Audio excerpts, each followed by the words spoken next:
ব্রিজটাও কিন্তু অনেক সুন্দর, মসজিদ আছে, মাঠের লোকে কিন্তু এখানে নামাজ পড়ে। কাল কিন্তু খালের এই পার থেকে ওই পারে যাচ্ছে। বাবের দেশে থাকো কন্যা গো কন্যা, পানি থেকে উঠে কিন্তু বাড়ি নিয়ে যাওয়া হচ্ছে। হ্যালো বন্ধুরা, সবাই কেমন আছেন?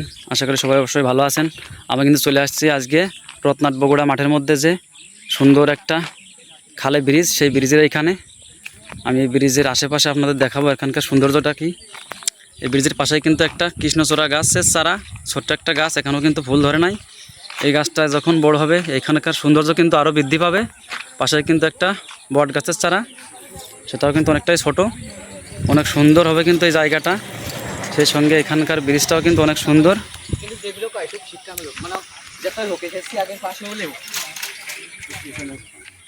আর এখানে কিন্তু এই খালটা আবার পুনরায় কিন্তু খননের কাজ হয়েছে, সেটাই দেখাচ্ছি আপনাদের। দেখুন এই খালটা কিন্তু জঙ্গলে ঢাকা ছিল, এই খালটা কিন্তু এখন পরিষ্কার দেখা যাচ্ছে। এই পার থেকে কিন্তু ওই দূরে একটা এই খালেরই ব্রিজ, সেটাও কিন্তু দেখা যাচ্ছে। আগে কিন্তু এই খালটা এতটা পরিষ্কার ছিল না, যে কারণে একদমই জঙ্গল দেখা যেত। দেখুন এই খালে কিন্তু এখনও জল আছে, এটা কিন্তু ক্যানালের জল, এখন কিন্তু বৃষ্টির জল না এটা। এই ব্রিজে কিন্তু সৌন্দর্যের কারণে অনেকেই আসে এইখানে। দেখুন আজকেও কিন্তু আসছে, দেখুন কত সুন্দরভাবে তারা কিন্তু বসে বসে আছে।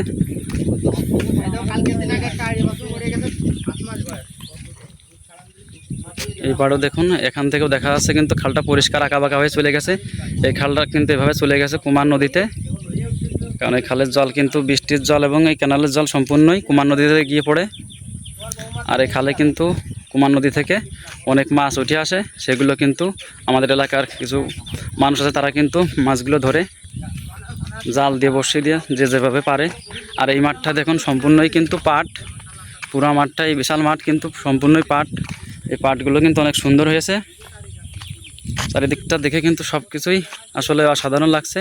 এখন কিন্তু পরন্তু বিকালবেলা আমি আসছি এইখানে। এখানে কিন্তু একটা বাগান খালের সঙ্গে এবং মাঠের সঙ্গেই লাগানো।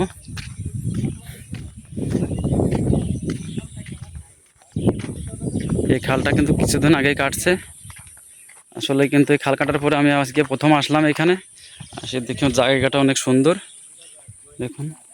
আর এই বিশাল একটা ব্রিজ, এই ব্রিজের কিন্তু মাঝে কোনো পিলার নাই, শুধু দুই পাড়ে দুইটা পিলারের মাধ্যমে কিন্তু এই ব্রিজটা বানানো, দেখতেই পাচ্ছেন সেটা। অনেক সুন্দর একটা ব্রিজ, কিন্তু এত বড় ব্রিজ সাধারণত আমাদের এই খালে আর দ্বিতীয়টা নাই, কিন্তু এটাই প্রথম এত বড় একটা ব্রিজ।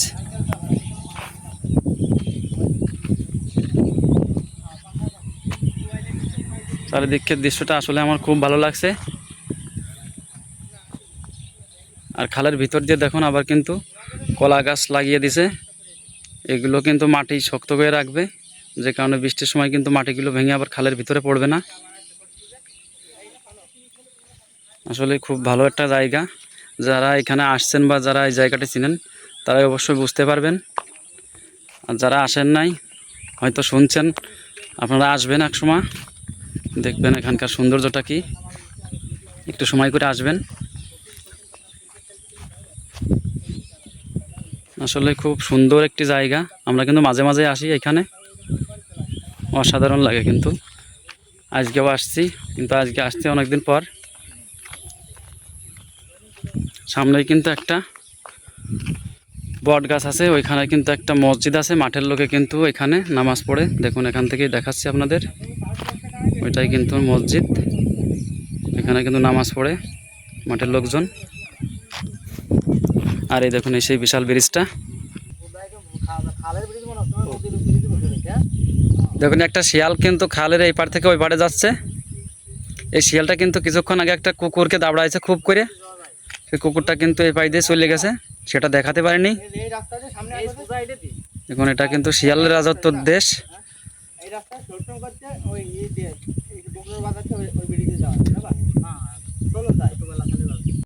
দেখুন এখানে কিন্তু পাশাপাশি অনেকগুলো খালের মাথা, সেটা দেখানোর জন্য আমি কিন্তু এই নিচে জায়গা আসছি। দেখুন ওই দূরে কিন্তু একটা খাল, এই মাঝে একটা, আর এইখান দিক থেকে আর একটা আসছে, এই দিক থেকে আর একটা আসছে। এইখানে কিন্তু মোট দেখুন 4টা খাল একসঙ্গে কিন্তু হয়ে একটা হয়ে গেছে এখানে। সেটাই দেখাচ্ছি।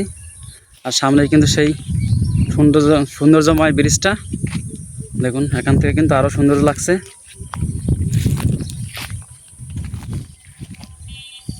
দেখুন যে ব্রিজের সৌন্দর্যটা কি, আসলে অসাধারণ লাগে। এখানে আসলে কিন্তু অশান্ত মনও শান্ত হয়ে যায়। এটা কিন্তু সেই ধরনেরই জায়গা। দেখুন কত সুন্দর নিরিবিলি একটা জায়গা, সব দিক দিয়ে কিন্তু অসাধারণ লাগে। আসলে প্রকৃতি এতটা সৌন্দর্য হয়, কিন্তু প্রকৃতিরকে ভালো না বেসলে সেটা বোঝা যাবে না। তাই যারা প্রকৃতিকে ভালোবাসেন তারা এই সৌন্দর্যটা উপভোগ করতে পারবেন বা বুঝবেন। এই ব্রিজটা কিন্তু আমাদের রত্নাট বগুড়ার মাঝে যে খাল, বিশাল খাল, এই খালটা কিন্তু এই ব্রিজটা বানানো। এই ব্রিজটা কিন্তু আমরা মাঝে মধ্যে আসি এই সৌন্দর্যটা উপভোগ করার জন্য। আজকেও আসছি এইখানে। আমার ছোট ভাই বিরাদার তারাও কিন্তু আমার সঙ্গে আসছে। এর মধ্যে কিন্তু আমার একটা ভাই আছে, সে কিন্তু গান জানে। আজকে কিন্তু তার কাছ থেকে আমরা গান শুনবো এইখানে। আসলে সময়ের ব্যবধানে মানুষ কিন্তু দূর দূরান্তে চলে যায়, সেটা কিন্তু এই স্মৃতিটা আমাদের হয়তো সবারই মনে রাখার জন্য আজকের এই আয়োজনটুকু। আপনারা সবাই এই গানটা শুনতে থাকুন, আশা করি সবারই ভালো লাগবে। আচ্ছা ভাইজান, শুরু করো তুমি। ভাবের দেশে থাকো কন্যা গো কন্যা, ভাবের দেশে বাড়ি,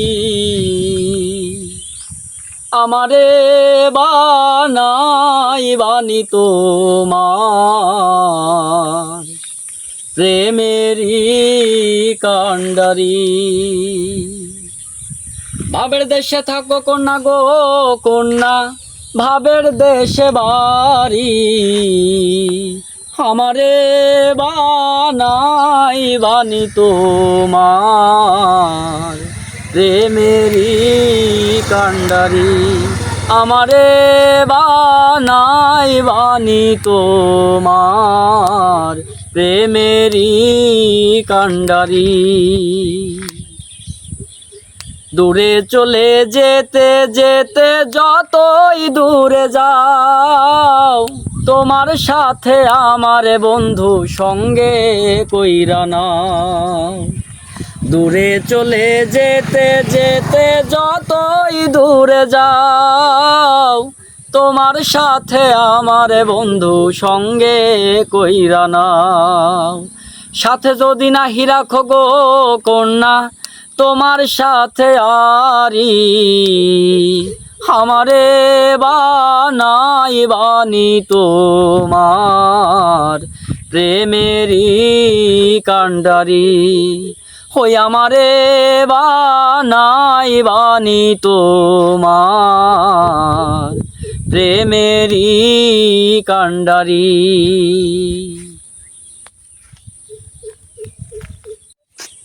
দেখুন এই খালের মধ্যে কিন্তু মোষ এই পাড়ে খাওয়াতে নিয়ে আসছিল, এখন কিন্তু ওই পাড়ে নিয়ে যাচ্ছে।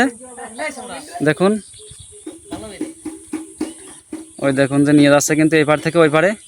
আর গরমের সময় কিন্তু মোষ সাধারণত জলই পছন্দ করে, ঠান্ডা জায়গা থাকতে পছন্দ করে।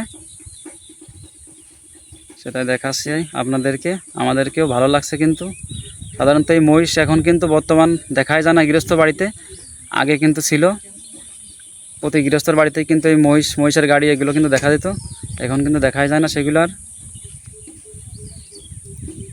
দেখুন সেই মহিষগুলো কিন্তু এখন পানি থেকে উঠে কিন্তু বাড়ি নিয়ে যাওয়া হচ্ছে। সারাদিন কিন্তু মাঠে খাওয়া দাওয়া করছে, এখন কিন্তু গোসল করানো হয়েছে, এখন চলে আসছে কিন্তু বাড়ির উদ্দেশ্যে। দেখুন আসলে মহিষ কিন্তু গরম সহ্য করতে পারে না।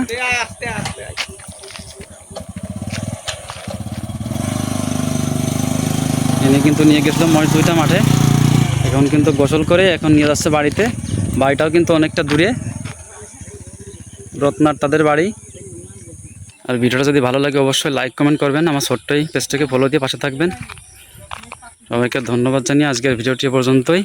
সবাই সুস্থ থাকবেন, ভালো থাকবেন।